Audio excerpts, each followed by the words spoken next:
होली मिलन समारोह में रंगों और गुलालों की तस्वीरें तो अक्सर देखी जाती हैं, लेकिन जरा इन तस्वीरों को देखिए जहां होली के रंगों के साथ साथ प्रकृति के रंग भी दिखाई दे रहे हैं। ये तस्वीरें गुरुग्राम के पालम विहार स्थित कामधेनु गौशाला की है, जहां अंतर्राष्ट्रीय वन दिवस मनाया जा रहा है। वनों और आयुर्वेद के प्रति लोगों को जागरूक किया जा रहा है। वर्ल्ड फॉरेस्ट डे है तो एक बहुत बड़ा अवसर है हमारे सबके लिए और करीब 100 साल पहले से लेकर आज तक जब पॉपुलेशन ग्रोथ पूरे वर्ल्ड में बहुत ज़्यादा रहा है और हमारी ज़रूरतों को पूरा करने के लिए पेड़ों की बहुत ज़्यादा कटाई हुई अभी भी हो रही है, रुकी नहीं है।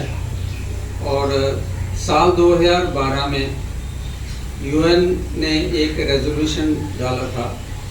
उस दिन से 21 मार्च था वो दिन, उस दिन से लेके आज तक 13 साल हो गए हैं। हम हर साल इस दिन में वर्ल्ड फॉरेस्ट डे मनाते हैं। अक्सर ये देखा जाता है कि आधुनिकता के साथ साथ प्रकृति का विनाश भी होता है। ऐसे में कई ऐसे प्राकृतिक पौधे, कई ऐसी प्राकृतिक जड़ी बूटियां होती हैं जिनसे समाज के लोग वंचित हो जाते हैं। इन्हीं जड़ी बूटियों को संरक्षित कर इनके लाभ को लोगों तक पहुंचाने के लिए वन बाबा ने ये बीड़ा उठाया है, जिसके तहत वो गुरुग्राम की कामधेनु गौशाला में पहुंचे और गौशाला में पहुंच लोगों को आयुर्वेद के प्रति जागरूक किया।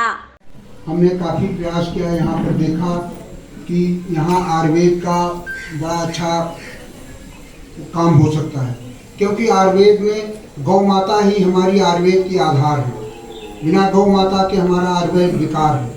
बहुत से लोग आयुर्वेद और गौ माता को अलग करते हैं। तो यहाँ जब मैंने देखा और कई जगहों पर, तो यहाँ देखा कि गौ माता है, तो यहाँ आयुर्वेद के लिए हमने एक छोटा प्रयास किया और हरीश भाई जी यहाँ लाए, उनका मैं बड़ा अभिनंदन करता हूँ।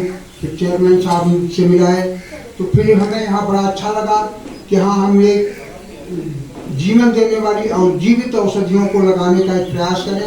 उनका नेम प्लेट रहे, डिटेल रहे, ताकि जो भी लोग आए तो आयुर्वेद और गौ माता को दोनों जाने और उसका सेवन करें और निरोग रहें। आयुर्वेद की जानकारी तो इस पूरे कार्यक्रम में दी ही गई, प्रकृति का तो विवरण किया ही गया, लेकिन साथ ही शपथ दिलाकर प्रकृति की पूजा कर इस कार्यक्रम में लोगों को प्रकृति और आयुर्वेद के प्रति जागरूक किया गया। संकल्प करेंगे अब मन भाव से कि हम अपने प्रकृति को बचाएंगे, प्रकृति की पूजा करेंगे और तुलसी का हम पूजन करने जा रहे हैं। तुलसी अध्यात्म और विज्ञान की जननी है, इसलिए 3 बार बोले विष्णु विष्णु विष्णु। श्रुति स्मृति प्राण फल प्राप्ति तारता अवचल भक्ति प्राप्ति ऐश्वर्य लक्ष्मी प्राप्ति व्यापार वृद्धि सकुटुंबस्य परिवारस्य श्री तुलसी पूजनार्थः श्री प्रधान कामधेनु गौ माता चरण अध्यक्षताम श्री पूजनार्थ ओम जागृतो दूरंगम मन ज्योतिषांतन में मनः शिव संकल्पमस्तु। पूजन हुआ और पूजन के बाद तमाम लोगों ने एक एक पौधा इस गौशाला में रोपण किया और उस पौधे की देखभाल करने का भी संकल्प लिया। देखिए तमाम लोग यहाँ एक एक पौधे को मिट्टी में रोपण कर रहे हैं और उस पौधे की देखभाल की बात भी कर रहे हैं। मैं आज इस वन महोत्सव के उत्सव पर आपके माध्यम से सभी से आग्रह करूंगा कि आप प्रकृति के साथ जुड़ें, ज़्यादा से ज़्यादा औषधीय पौधे लगाएं जो कि हमारे नित्य स्वास्थ्य के लिए लाभदायक सिद्ध हो सकते हैं।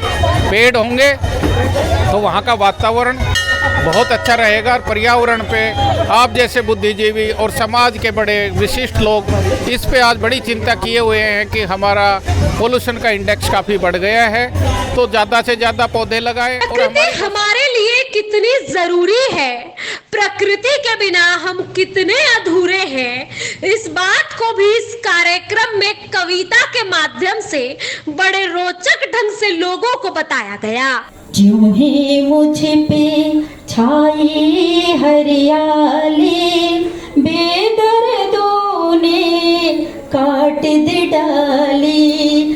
आगे लिए जब खड़े हो अपने, आगे लिए जब खड़े हो अपने, क्या करे जब दिल हो खाली, ज्यों ही मुझ पे छाई हरियाली, बेदर्दों ने काट दे डाली।